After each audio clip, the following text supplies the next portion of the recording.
PC fam, what's going on? Welcome to another episode of Chill with Chill. This is our Thursday episode, and we are so happy to have y'all here. The season is in full effect. Like I told y'all on Saturday, y'all won't see us again until the season's going on. So we've been lucky enough to have 2 days of NBA basketball. I believe there was 12 games last night, 2 games the night before. So we've yet to see the Nuggets who play today, and what other team have we been? There's another team out there we haven't seen yet. I'm not sure who it is, y'all. Who have we not seen already? Because we've seen just about everybody in the Western Conference. We've seen just about everybody in the Eastern Conference. Tonight's games, we got the Nuggets and Golden State Nuggets tonight at 10 o'clock, and then the game OKC before versus that, the early game is Oh, OKC and Indiana. It's Indiana. Yes, Indiana. a preview of the Indiana NBA and Denver. Finals. Yep. So Mhm. Indiana and Denver are the only teams we haven't seen yet, but we will see them tonight. They won't be playing each other, Yep. but we'll see them tonight. Yep. Obviously, what we saw last night, Chill, is what we're here to talk about. Wemby has taken the throne. Chill, what I saw last night can only be described as GOAT level basketball. That was It was GOAT incredible, level Alex. basketball. It was. It was really incredible, to be honest with you. It was. Chill, I've heard you say he was looking like a big guy out there. Could you elaborate on that a little bit, like more? What do you mean by that? The last time you and I talked about this, Ox, people think that I'm still trapped in 1995, where I want guys to just come down, get on the block, and just ask for the basketball and just operate at the box. That's not what I'm talking about at all. That's not even close to what I'm talking about. What I'm talking about is when you, as a big guy, you have to do big guy things. That doesn't mean that your game can't get expanded. That doesn't mean that you can't play at the long ball line. That doesn't mean that you can't play in the mid-range. That doesn't mean that you can't handle a basketball. That doesn't mean that you can't have a one-on-one game 17, 18, 20 feet away from the basketball. That doesn't mean that at all. But what I do mean, just like a point guard, you can score the basketball at a high level. You can shoot the three ball 25, 30 feet away from the 35 feet away from the basket. I got no issue with that. Long as you're doing lead guard stuff. And what do lead guards do? Lead guards pass the ball. Lead guards control the pace of the game. Lead guards control the tempo. You do lead guard stuff. If you're a big guy, even with Wemby catching the ball 17 feet, 19 feet away from the basket and up faking and driving and taking one dribble and punching the basketball, I love that, right? I absolutely love that. But what I love even more is I love him playing around the rim. I got a small guy on me. Take advantage of the small guy. If I'm around the rim, I'm not laying the ball up being a finesse big. Be powerful. Invoke your force as a big guy. Clean glass. Not only clean glass, but not only rebound, but dominate in the paint. Be the rim protector. Be the shot blocker. Be that man in the paint that big guys are. That doesn't negate from what you do on offense. Because I think what the NBA did, players like Steph Curry, not just Steph Curry, but Steph Curry and Klay Thompson and James Harden, I think that they tricked the big man. And I think they told you, Ox, that you got to play further away from the basket in order to be effective. You do have to put that in your game. I'm not saying that you don't have to put that in your game. What I am saying, though, is don't let the other stuff go away from that, though. Don't let being a big guy be a detriment to you. Use that to your advantage. Catch the basketball around the rim when you have the opportunity. Take advantage of smaller guys, like what Wemby was doing last night. I caught Wemby. He had the ball with Anthony Davis in front of him, and he was about 17 feet away from the ball. Threw the ball, he shot fake, and it was a classic give and go for a big guy. Threw the ball back to the top of the key, dove to the basket, and got big like a big guy and finished around the rim. That's what big guys do. He had got the ball on a wing, and he was probably 16 feet away from the basket. Up fake, like I seen Patrick Ewing do a bunch of different times. Like I seen Hakeem Olajuwon do a bunch of different times.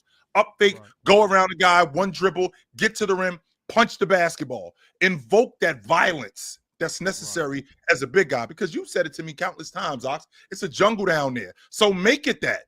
Don't make it look like, it's not a big deal to come down here. It's not a big deal to be. No, when you come in this paint, this is what you're going to have to deal with. And I think that Wemby invoked that last night, no doubt. Yeah, for sure, for sure. It was. I don't even know, Chill. I wasn't expecting that. Yeah. Honestly, I was not expecting that at Me all. neither, Ox. I'd be lying if I said I was, but I didn't. I did not. Right. It was some incredible basketball. We it's Thursday, y'all. So y'all know that means it's a shorter day. We're gonna continue to talk about Wemby a little later on in the episode, but I want to talk about another young fella, a rookie, who we haven't. I mean, we haven't seen a rookie debut like this since. Was it? Who was it? Was it Chamberlain? Yes. VJ Edgecombe. Mm-hmm. We haven't Yes, seen sir. a rookie debut like this. He's had 35 last night, Chill. I Yes, sir. know. I was shocked by seeing what Wemby did, but I for sure did not expect this. I did not. I'd be lying if I So, said I did. I mean, what is he? And I know it's only one game, Chill. What is he missing in his game? Like, did you see anything last night where it's like, okay, if this kid works on this one thing, he will be the best. He'll be the best at this position in the league. Does he have that type of potential to where he can be talked about as a top 10, top 15, top 20 guy in the years to come? I'm not trying to put pressure saying like now, but I'm saying in the years to come. Does he have that type of trajectory? Well, I want to start the conversation by saying, Ox, shout out to the two guards. Just like my man Big Ox over here shouts out his big fellas. Shout out to the two guards. Shout out to the athletes on the wing. Shout out to the guys who knock down open shots. Shout out to the athletes that take the ball to the rim and challenge the big guys. That's who VJ Edgecombe is. Now, in terms of him working on something, yeah, he's got to work on his pull-up game. He's got to work on his long ball. He's got to work on deciphering defenses. He still doesn't know how to read defenses at the pro level. A lot of the stuff that he's getting out there is, number one, they don't really have that much tape on him. So we don't really know how to cover him. He's getting away with a lot of this stuff because I'm just bigger, faster, and stronger than a lot of guys that's covering me. I know how to take advantage of mismatches when I got a big guy on me. I know how to take advantage of mismatches when I got a small guy on me. I know how to do that sort of stuff. With that being said, however, once I start to recognize how to navigate screens, once I understand how to beat guys to spots and raise up over guys, once I learn how the simple plays, like getting to my weak hand and one dribble pull up. Once I learn how to do that and the game slows down for me, I'm going to be almost impossible to cover. I've said this to you, Ox, in the past. One, I thought that he was their opening night starter. When I saw him in the summer league, I said, Digger, you're starting two guard right there. And I know that people were very high on Jared McCain, which I do like Jared McCain, but people were very high on Jared McCain. But I said, Digger, you're starting two guard right there. Off the strength that he's the next iteration of the two guard, of the athletic two guard. We've seen it with Dwayne Wade. We've seen it with Devin Booker. We've seen it with Anthony Edwards. We've seen it with Donovan Mitchell. We've seen it I think he's the next iteration of that. A guy who plays super duper hard, that can get a bucket whenever you need him to get a bucket, will compete at the highest level on defense. I think Philadelphia has their backcourt of the future, and I think Philly has a great future with building with these two guys. They're fantastic. Right. Last night, I'm watching him catch and shoot. I think a lot of the stuff that he's doing right now, it's a lot of free-flowing stuff. I don't think that they run a lot of action and make things complex for him. When you got a guy that's that young, but that's that raw, what you don't want to do is you don't want to put a lot on his plate. You want to simplify it as much as possible. And then as time goes on, you'll open up the playbook for him a little bit more. But as of right now, I think that they're doing stuff like getting him open off down screens, catching in transition, stop and pop, stuff like that to make it, I think to make it look a little bit better. 75 points between Ox, get this dude out of here, please. Please get this dude out of here. Whatever his name is, get him out of here, please. Get him out of here, please. Go. I got you too. He just got some hot takes. That's all. Get him out of here, man. Go. Get him the fuck up out of here. Between Tyrese Maxey and VJ Escom, for them to combine for 75 points on opening night, that has to be a Yes. big confidence boost for Philadelphia, the city of Philadelphia, the fans of the 76ers, the front office. I mean, Yep. the everybody. It has to be a big confidence boost. It has to be a confidence boost for Jared McCann, for him to be ready to get back and knowing he has some other guards to rock with. I'm a little concerned about the lack of mobility I seen from Joel a little bit last night. It seemed like he had a kind of an unwillingness to jump. Mm-hmm. Got to be having some pain, maybe in the knees. I'm not sure. I don't want to try to give a diagnosis without me being a doctor. But Yep. I just saw kind of an unwillingness to get off the ground. I was a little concerned by that, especially, and it's kind of a roller coaster because just last time when I saw you on Saturday, I was super excited about Joel Embiid, and now Mm-hmm. I'm kind of scared. Like I hope it's not that. Hopefully he's just kind of getting loose, getting into it. Is Or there maybe is there cause for concern? yes, it is, Ox, and maybe it is that. But I do think that Joel Embiid of old, I think you're going to see iterations of that, right? I think you're going to see flashes of that. You're definitely going to get 20 and 10 nights from him. I think you're going to get a 30 and 10 night from him. I don't think that Joel Embiid is gone. I just don't think that you're going to get it on the regular like we did years ago. What it reminds me of is it's not as tragic a tale as Bo Jackson. It's like watching what Bo Jackson was when he was with the Chicago White Sox and watching him throw stand-up bullets from the outfield to third base, gunning somebody down without hitting the cutoff man, and watching him going, man, if he could have held up, how much better, like what could we have gotten? Could we have gotten a guy that was a two-sport Hall of Famer? Well, I think the same logic applies to Joel Embiid in terms of a five-man. Like if Joel Embiid could have held up for 10 years, legit, with minimal injuries, how would we be talking about Joel Embiid? Like, would we be talking about him amongst the all-time greats like Shaq, like Russell, like Chamberlain, like Jabbar, like Lajuan, right? Like Moses Malone, like David Robinson? Would we be talking about him like we're going to talk about Joker? We may very well talk about him like that. That may very well have been the case. But the problem is I think that athleticism that he used to have, I think that burst that he used to have, I don't think it's there on a consistent basis anymore. And I think that we've probably seen the best of Joel Embiid. So now we're at a point where if he could just be able to play, I think that would be good enough. But I'm building my unit, Ox. I am building my unit around these two kids, both Maxey and VJ Escom. That's the future of my franchise right there. And I am so comfortable doing that. Yeah, I hear you, Chill. I'm excited about VJ Escom. I am. I mean, Tyrese Maxey, me and you were both on the same page with how good we thought he was 2-3 seasons ago, as far as just letting him get the ball, letting him kind of run the offense.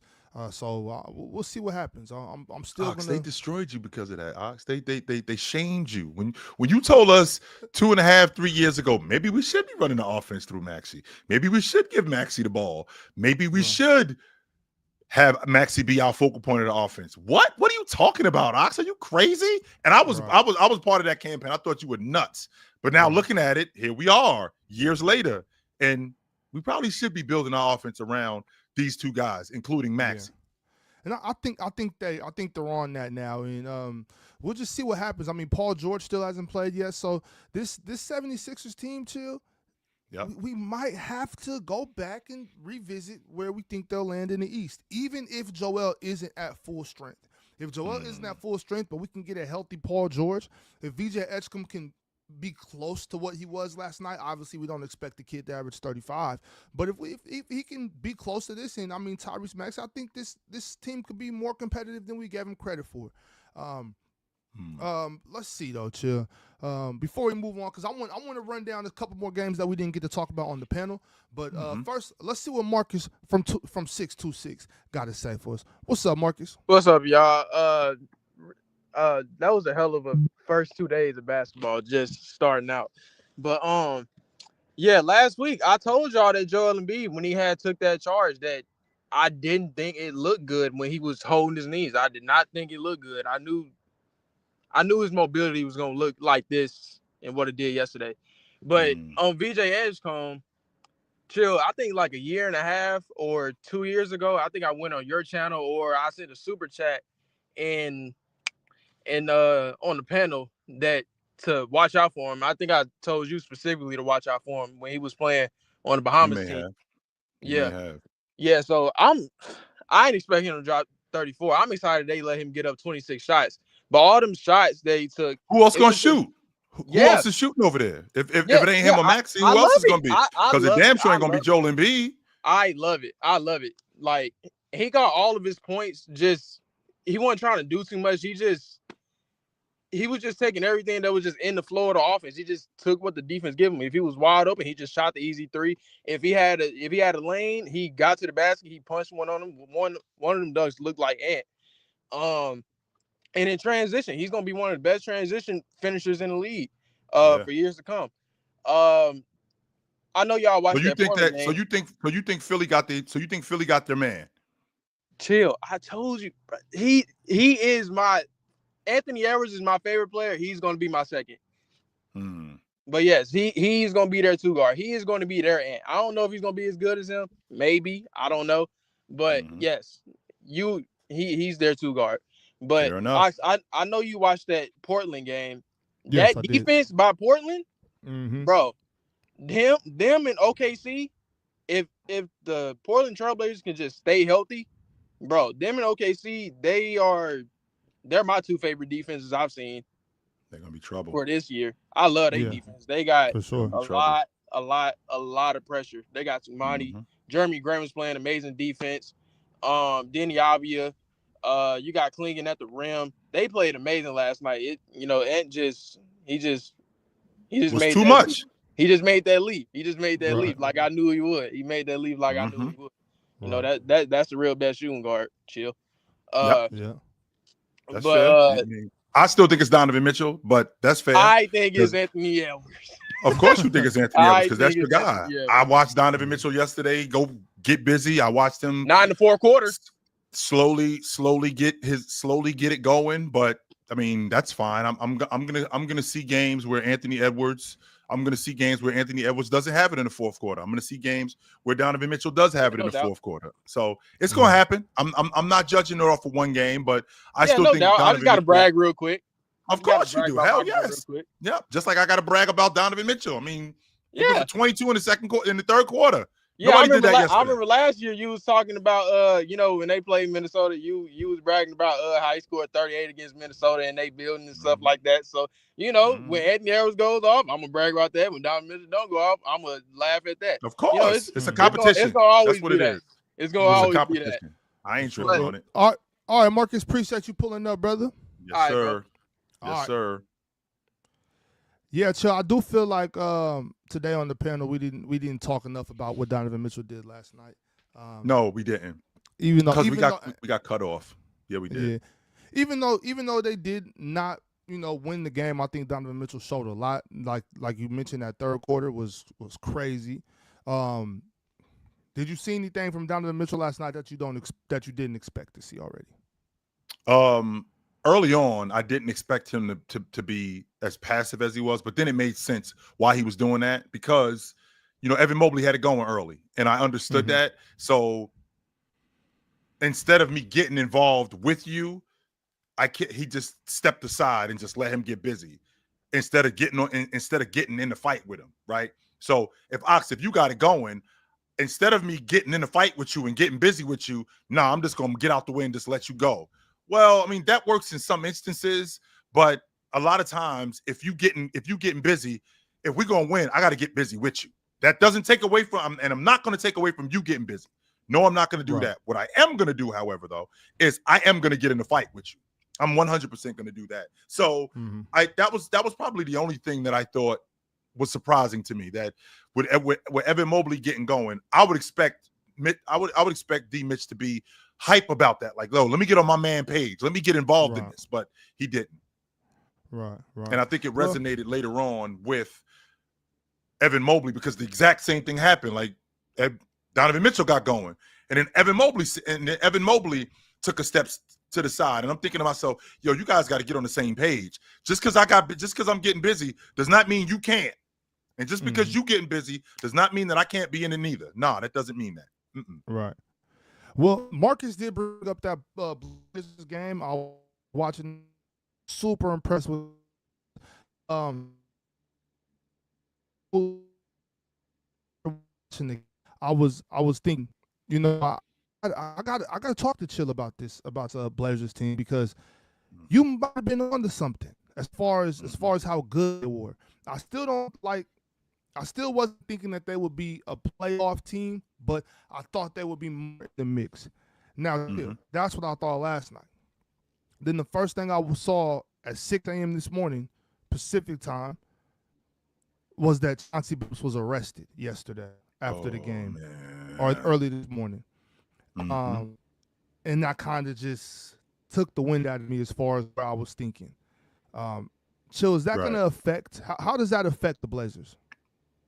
Well, it clearly affects them because I think you got different philosophies. So Tiago Splitter is now taking over the helm. Well, Tiago Splitter is a big guy, so he may be looking to run the offense a little bit differently than what Chauncey Billups was running the offense with, right? So with Chauncey Billups being more guard-oriented, getting Drew Holiday more involved in the game, having my big man in both Yang and Klingon be more pass-oriented, pushing the defense further away from the basket. Well, Tiago Splitter, being the Euro that he is, it might be a little bit more ball movement. In addition to it being more ball movement, it may very well be predicated a lot more on defense. So with Chauncey Billups being the defensive coach that he is, I think he will adopt some of those philosophies. I don't think he's going to adopt all of them. And I think it's going to be an adjustment. When you have an assistant coach, that's a different voice that you have to hear. With that different voice you have to hear, there's a respect factor. So moving over from one chair to the other, which is way different, because now you're moving over to the hot seat. Like, nobody really wants to talk to the assistant coach like that, as opposed to the head coach. He's the guy that's got to answer the questions about rotations. He's the guy that's got to answer the questions about shot selection. He's the guy that's got to answer the questions about schemes. He's the guy that has to do all of that. And Tiago Splitter is now going to have to be the guy who's going to have to do that. With that being said, I still think that they have an immense amount of talent on this group. With the immense amount of talent that they have on this group, I feel like their calling card, very much like I feel like with Dallas, which doesn't really hold a lot of weight right now because of what Wemby did to them yesterday, even though it took an all-time great performance. I think that Portland's calling card is going to be their defense. I think they got a great defender in Drew Holiday. I think they got a really good defender in Klingon. I think they got a damn good defender in this kid Kamara. And I think that if we can slow teams down to one possession and rebound the basketball a little bit more, I think that we have a really good opportunity to win some games in the Western Conference. Jeremy Grant looked fantastic yesterday. Him now getting more involved in what Tiago Splitter's plan is, I think that that's going to do nothing but help, depending on what exactly it is that Tiago Splitter wants to do. He might want to keep Jeremy Grant in the rotation. He might want to start him. So it depends on what exactly it is he wants to do, but I like what I see from this Trailblazer team. Even though they lost last night, I like what I see from them. Yeah, me too. Let's get Breezy up here. Let's see how the Brooklyn Nets did last night. What's up, Breeze? I'm chilling, man. I ain't come here to talk about the Brooklyn Nets, you know what I'm saying? But what I will say is, I'm enjoying the show, you know what I'm saying? I hope everybody hitting the like button. This is a dope show. Chill. You know, last time I was chilling with you, right? On your show, metaphorically, right? I spoke to you about Amen Thompson at the point, right? Now, I critiqued this game that night, and I said I was waiting for this moment because I wanted to ask you about this game. Now, this is my perspective on it: is that he was 8 for 17, and he was 0 for 7 from the 3-point line. His strength is getting his money inside the 3-point line. Me as a fan, I don't want them to take that away from him because that's his strongest attribute. Without taking the 3-point shot, without taking the long ball, like you would say, he was 8 for 10.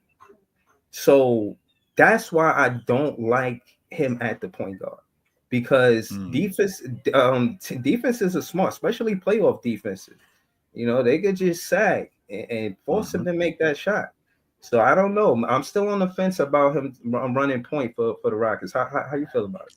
I think that I think that it's a valid concern, but I think that as time goes on and we watch him develop an understanding of the offense a little bit more and an understanding of being able to play the lead guard, I think that you're going to see a maturation right before your eyes. Like, he looks so much more confident just shooting the three.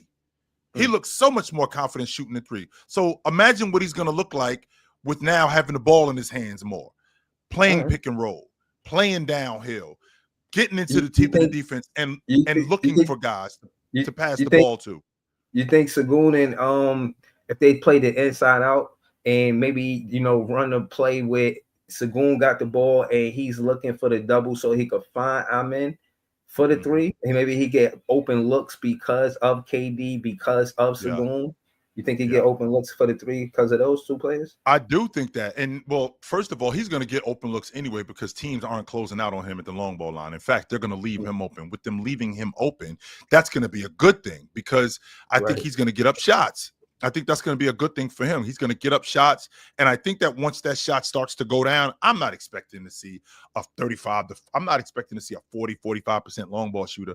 But if I can get a respectable guy, right? If I can get a guy that when he gets on the long ball line, you may not close out on him, but you at some point have to respect that I can knock this down. So you can't just leave me wide open regularly. His ability to get to the rim, and not just get to the rim, but even play in the mid-range, I think that expands their offense. I think that makes them even more. I think that makes them even more dangerous. What I'm watching is I'm watching a kid that's trying to figure out the lead guard. I'm in a minority, Breezy, because I wasn't really ready to trade for KD, but I understood why y'all did it. And the reason why I understood why y'all did it, because it's KD. But I felt like they were on to something with this group. And I wanted to give the ball to Amen Thompson to let him run our offense because I felt like in the future he's going to just be so much better. And I think you're going to see the maturation of him this season. I'm wasted on that. Possessions. All right. Get off the long ball line, Amen. Please stay away. 8 for 17, Big Ox. And he missed 0. He was 0 for 7 at the 3-point line, but he was 8 for 10 inside the 3-point line. Now hold on. I'm just a random 2 stats because I'm a Nets fan, so I'm watching the college players. The stat line, but AJ DeBonstra, he took 4 3-pointers. He was I think like over 50% and took 19 shots. Cam Boozer, he did the same thing. He took 4 3-pointers, and 2 for 4, mind you. And I'm just saying that to say they've developing them to be and play their game, and their game is inside the 3-point line. I'm just saying there's a lot of fun in basketball because of it. Am I bugging? Yeah. No, you're not bugging. We experiencing a little technical difficulties, but you're absolutely right. You absolutely right. I feel like with a guy like Devonta, I feel like with a guy like AJ, I think he's really going to help your group. I think he's going to make your group even better than what they already are. The thing that I'm thinking about with the Brooklyn Nets more than anything is the fact that Jordy Fernandez is a much better coach than I gave him credit for.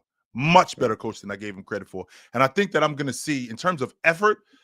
As the season goes on, I'm going to see a lot. I'm going to see a lot better effort, and I think I'm going to see a lot better outings with the Brooklyn Nets. They might not win a lot of games. I don't think so, but I think you're going to be a lot more competitive than people think you are. Nah, you're right. Yeah, you're right. All right, Breeze. Appreciate you as always for pulling up and giving your takes, dog. All right, thanks, y'all. Later. No doubt. We'll catch you soon. Is that Ron in the background messing with us, Ox? Because if it is, don't make me find him because I will. Chill. As much as I want to blame Ron, I can't. I wish I could. I just had to move out. Just had to move around, make sure my Wi-Fi was working right. They said I was lagging in the chat, so I'm just trying to get it correct. But chill.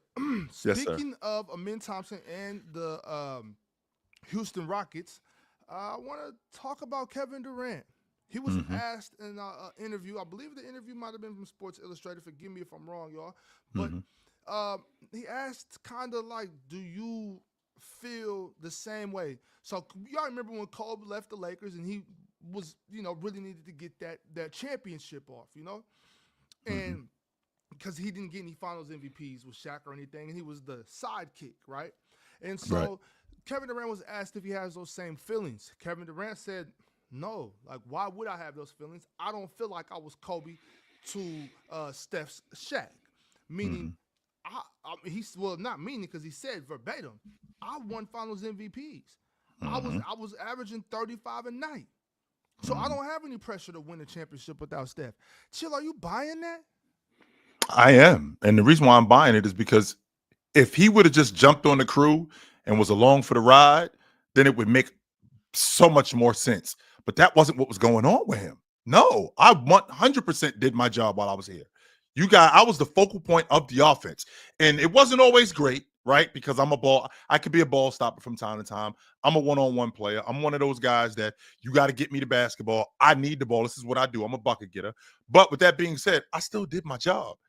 Right? Watching them in that 2017 finals, the thing that was glaring to me when I watched it more than anything was him looking at LeBron James going, that dude you seen in 2012, this ain't the same dude standing in front of you. This is a different dude.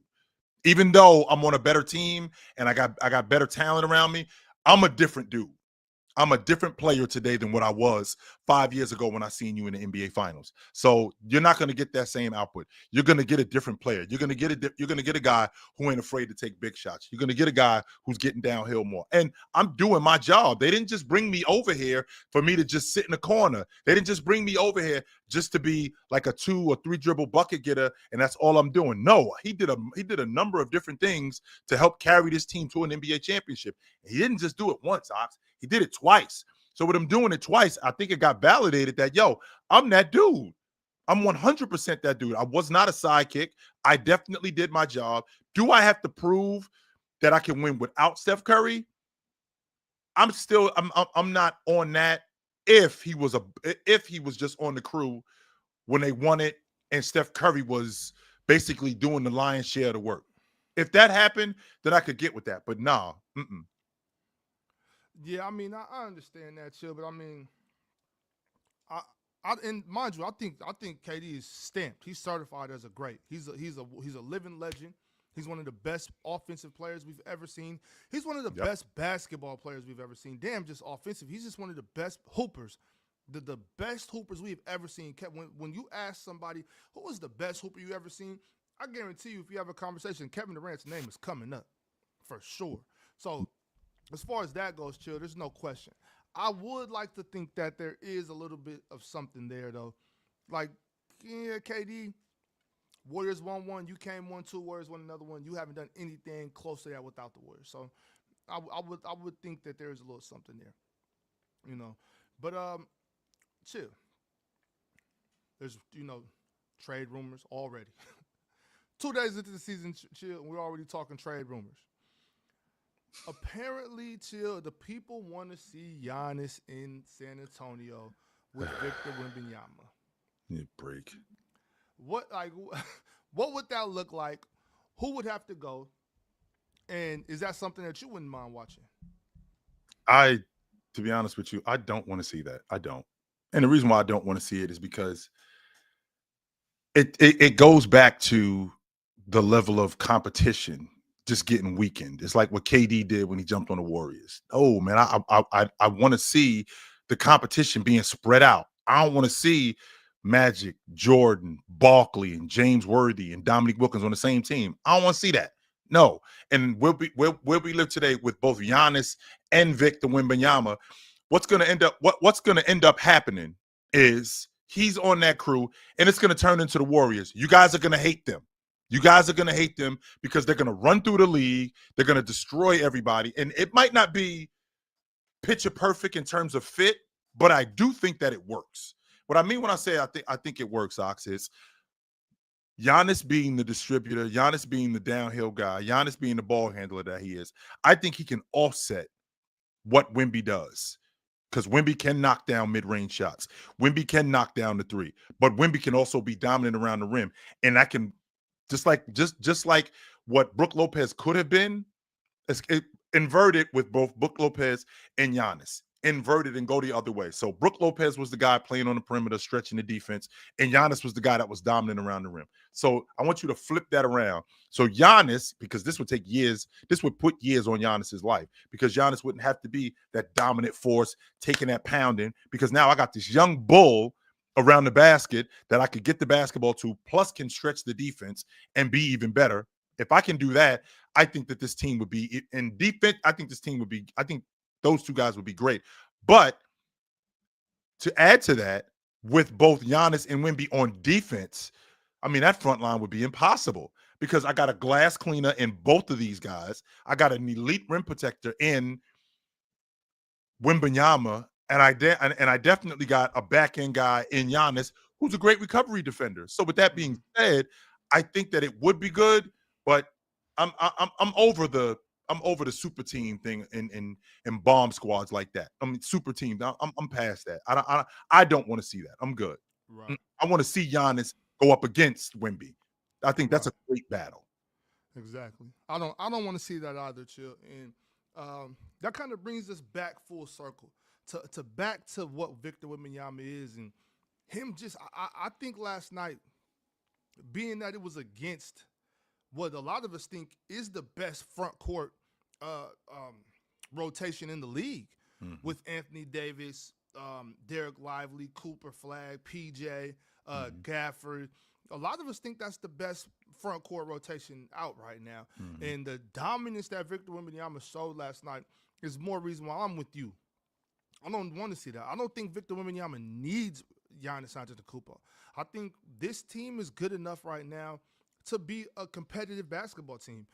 When Foxy comes back, I think that makes them a playoff basketball team. I'm not saying championship, but they can compete. They can play basketball, Chill. Where are you at with the Spurs as a whole with the Victor Wembanyama that we saw yesterday? Ox, you and I had a conversation about Kelsey Mitchell and how much better she was this season when Caitlin Clark went down, even though a lot of that stuff she was doing with Caitlin Clark in the lineup. And Caitlin Clark is on the sideline going, man, wait till I get back with these guys. When I get back with them, how much better are we going to be? I feel the same way about the Spurs. I think Foxy is over there licking his chops, Ox, watching Wemby, watching not just Wemby, watching Devin Vassell, watching Castle, watching what this group looks like, and seeing as a baller, how can I implement myself into this? How can I ingratiate myself into what's going on here as a ball handler? Because what he gives them another ball handler. He gives them a stop and pop player in transition. He gives them stability on offense as a lead guard. He gives them a pace setter. He gives them all of that stuff. All of that stuff would be in addition to what they already have. Because when I see Wemby handling the basketball, and then I got another threat like De'Aaron Fox, I think that makes him even more viable. Now, Ox, this may sound bad from me, but I still think that we need to work on Wemby's ability to screen. I think that Wemby, as a screener, I still think he just tags guys. I don't think that he's actually screening guys like Joker does, right? I don't think he's actually screening guys like Aaron Gordon does. I mean, when you're a big, one of the main reasons why you're open in that pick and dive or in that short roll is because you hit guys, not tagging them because you're looking to slip screens. No, because you're hitting guys and you're holding them up. So I think that that's something that Wemby needs to work on. But to your point, and I thought about this yesterday, and I'm so glad I got you up here, Ox. I'm not of the belief of the perfect basketball player. I'm not. Let's get rid of that stuff right now. I'm not one of these people that's loving the idea that every basketball player is going to do everything great. No, I'm not thinking that at all. What I am thinking, though, for a guy like Wemby, once again, the big guy stuff, if I can get him to be a better screener, if I could get him to be a better screener, if I could get him to be a better role guy, he would be so much better in that aspect of his game.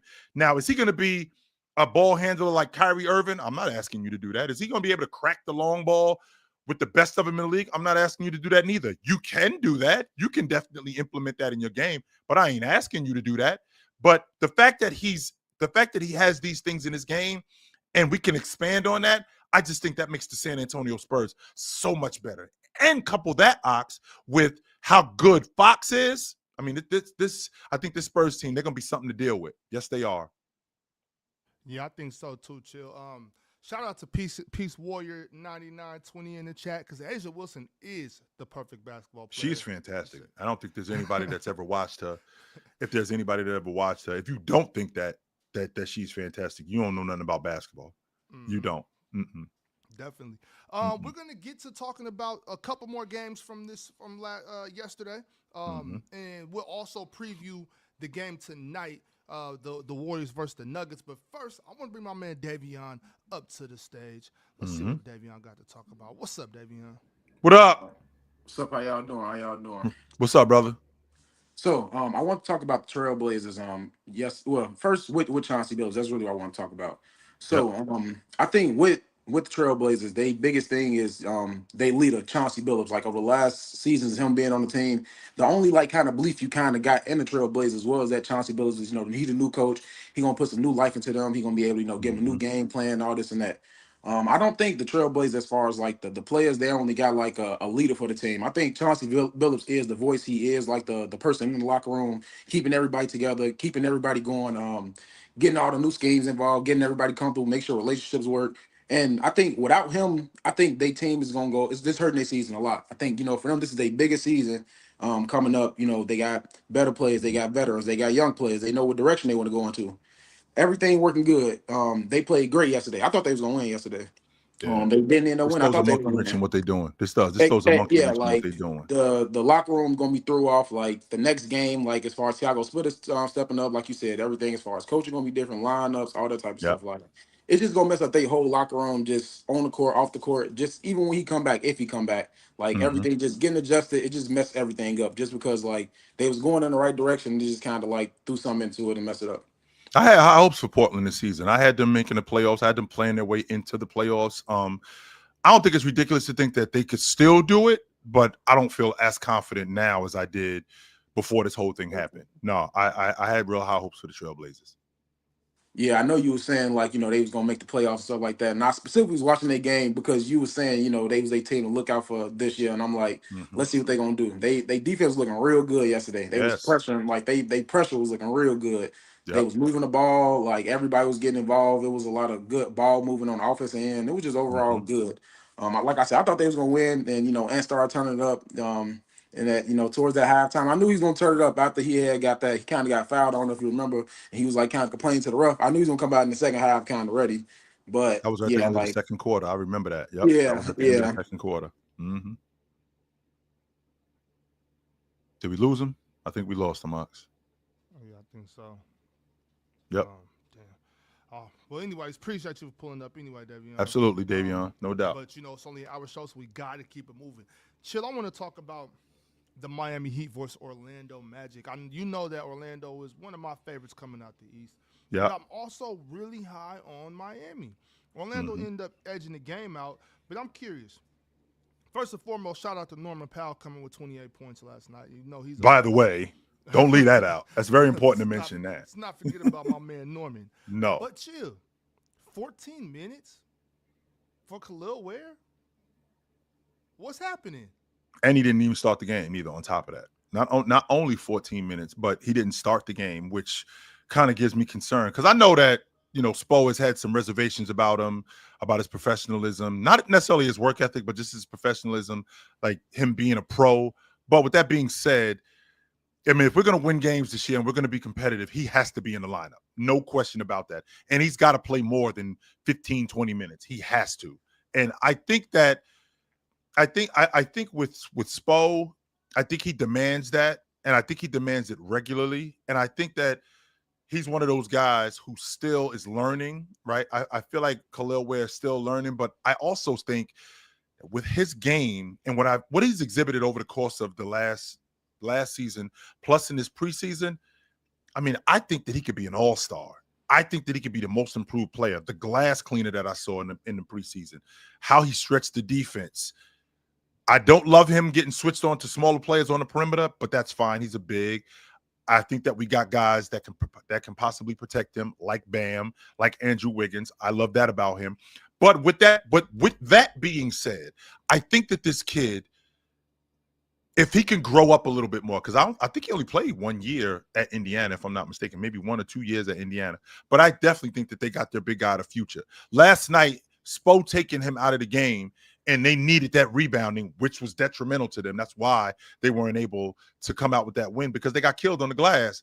If he's able to just be more solid and not just earn a spot in the rotation because he started last year. But keep that, and I think Spo might have been. I think Spo might have been experimenting, but Khalil Ware has to play because it's obvious to me that whatever I think of Bam, I might be overshooting it. I might be overshooting what I think of Bam. So we're going to definitely need Khalil Ware to do more. Yeah, definitely. Well, that game was it was pretty exciting. I didn't get to see the whole thing, but I was in and out a little bit of that one. Good game like we expected. Another game last night, the Toronto Raptors took care of business against the Atlanta Hawks.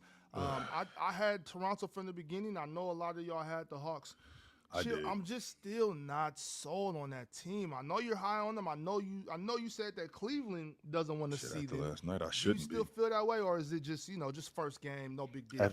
Well, it's only first. I'm not gonna judge too much off the first game, but after last night, especially seeing what we saw, we shouldn't be considering. I mean, Trae Young basically went back to doing Trae Young things, and I don't mean that in a good way. I mean, the bad shot selection was a problem. In addition to the bad shot selection being a problem, I mean, they didn't rebound at all. I think that they got whatever they wanted in transition. I thought that Toronto, especially in the paint, I mean, when you have guys like Porzingis, right? When you have guys like Okongwu, we shouldn't give up 80 points in the paint. That should not happen.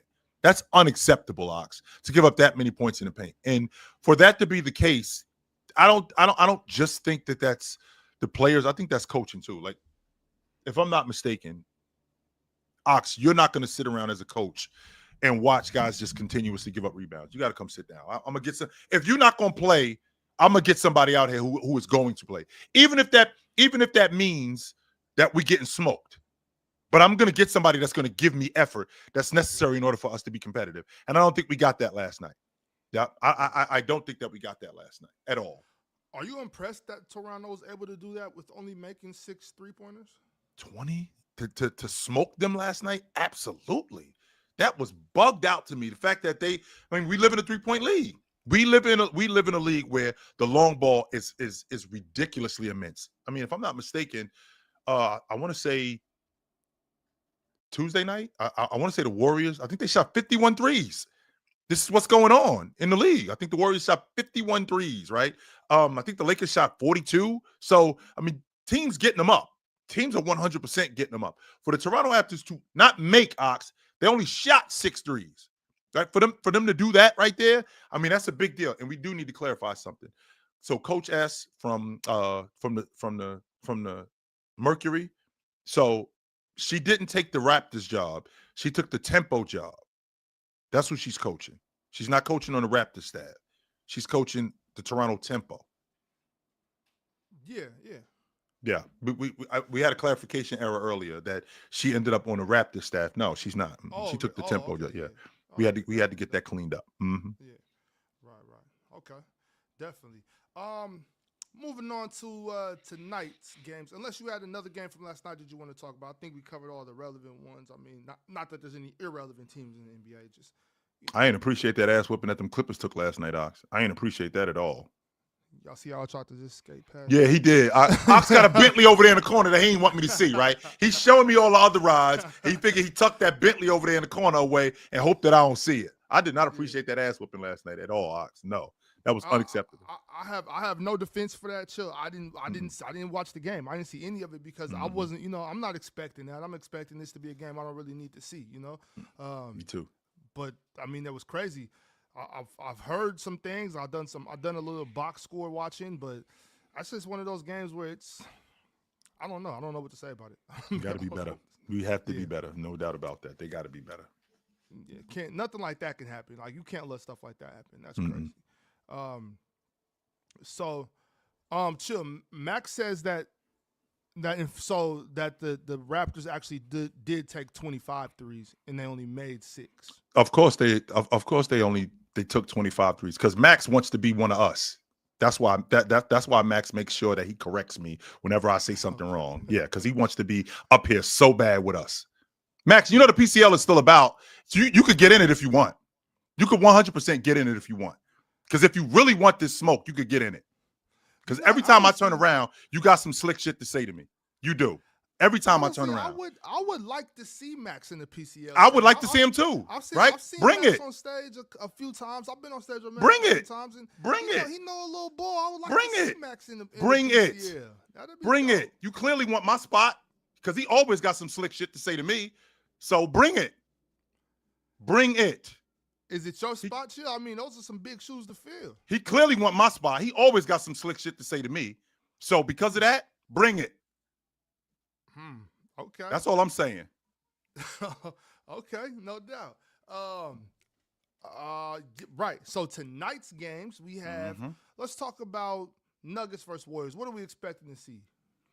I'm expecting to see a big game at a Joker. One of the biggest problems that the Golden State Warriors have, right? One of the biggest problems that the Golden State Warriors have is their interior defense, and I think Joker takes complete advantage of that. I think Aaron Gordon takes complete advantage of that. I think that's one of the main reasons, if not the main reason, why they're going to win tonight, because I think that both Joker and Aaron Gordon, I think that they're going to do I think that they're going to do everything that they possibly can to exploit those mismatches. As good as Draymond Green is as an interior defender, I don't think that he's a match for both Joker. I don't think he's a match. I don't think he's a match for Joker. I don't think he's a match for just Joker in particular. But I think that their backup unit with Vooch, I think that Vooch takes advantage of everything.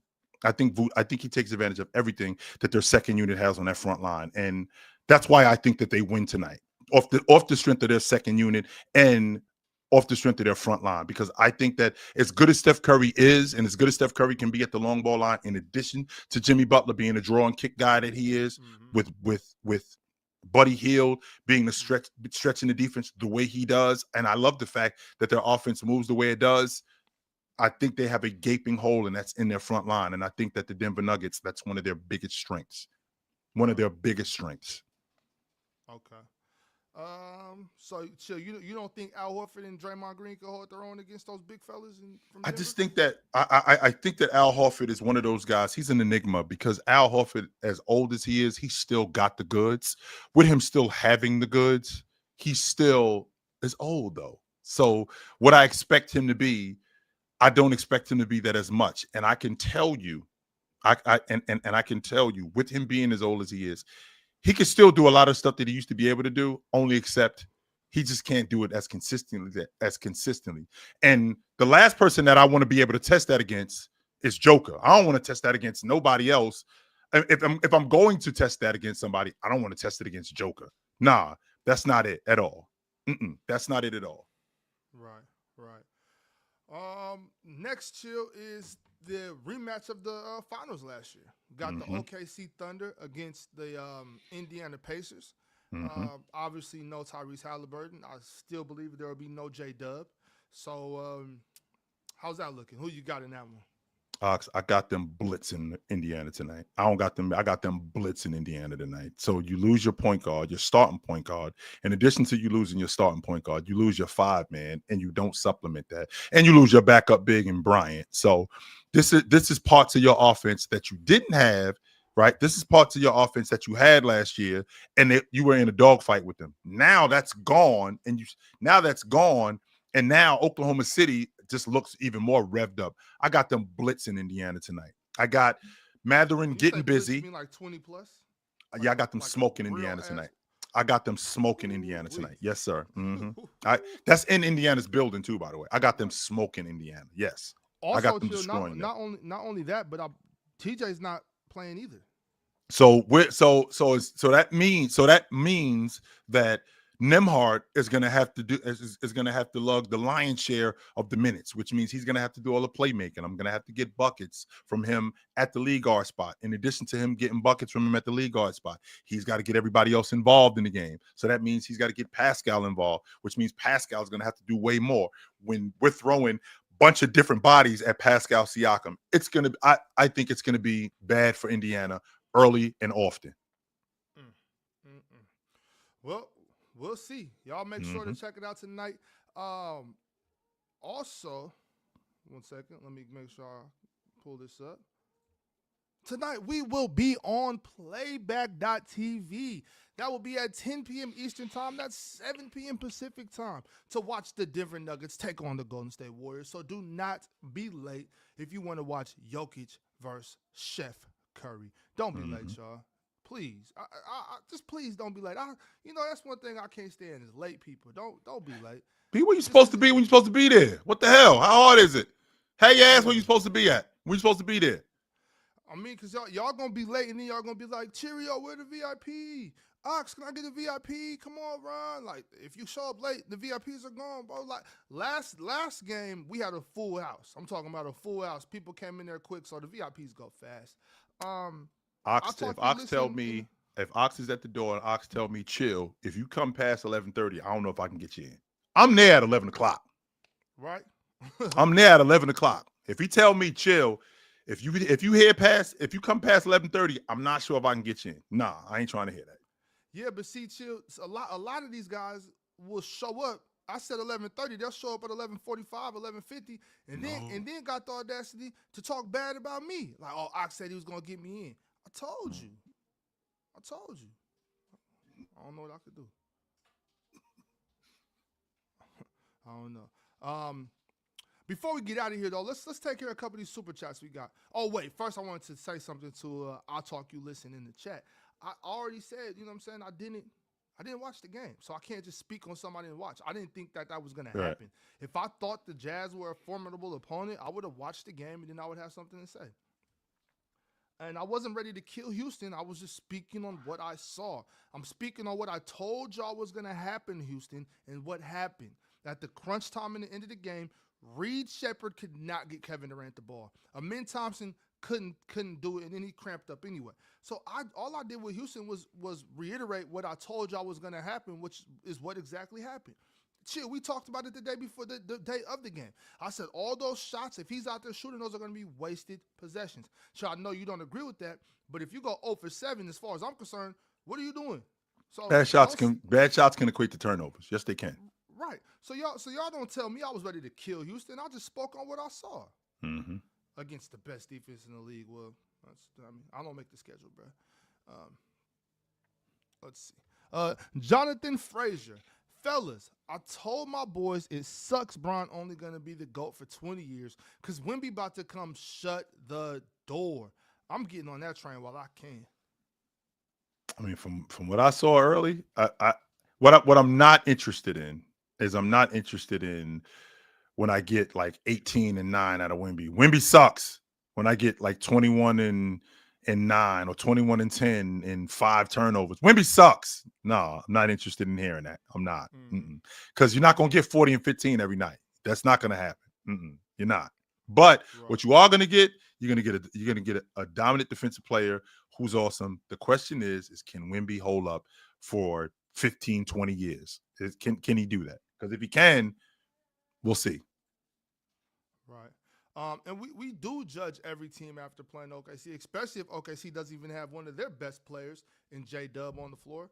And when you say who else can pressure them like that, I think the Trailblazers can pressure them like that. And actually, even though they got their ass kicked yesterday, I think the Clippers can apply a little pressure too. I'll be interested to see what happens. Yeah. Shy Rankin with the final super chat that'll take us on out says, chill. Why don't you use the same logic for men as you do Wemby? Would he not be better off perfecting his game inside the arc? What logic do I use for? I don't mind Wemby shooting the long ball. I don't have a problem with Wemby shooting the long ball. I just don't want Wemby living at the long ball line. And I already said that, and I've said it a number of different times about Amin Thompson being able to knock down the mid-range. In fact, he did that against Oklahoma City. I mean, I saw him knock down 2 mid-range jump shots. That actually happened. But with that being said, I just don't want Wemby living at the long ball line. I don't have a problem, and I don't want Amin Thompson living at the long ball line either. I do want that in-between game is what expands your game even more than what it is.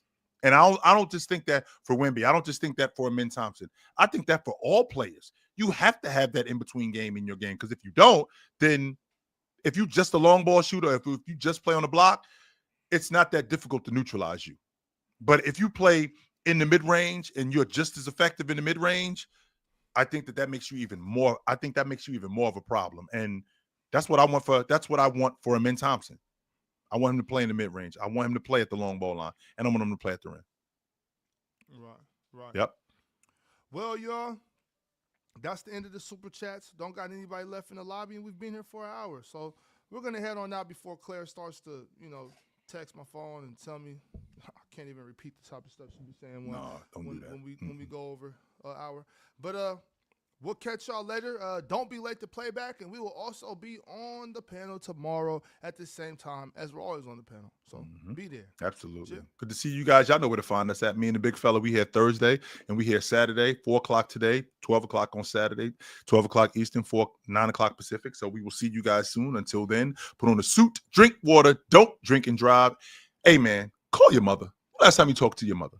And if you ever in the Portland area and you had too much to drink, hey, call my big fella over here. Make sure that you get home. He'll make sure of it. So we will see you guys soon. But until then, take it light. But take it. Absolutely, man. It was good to see you guys. This was dope. You could call me unless you're coming from one of them poker games out here in Portland. No, don't do that. You're going to get my man wrapped up. My man ain't trying to get roped up. I won't be there. Nah, he ain't trying to get my man roped up. Never, ever drink or drive. And we will see y'all tomorrow on the panel. Peace. Later. Peace.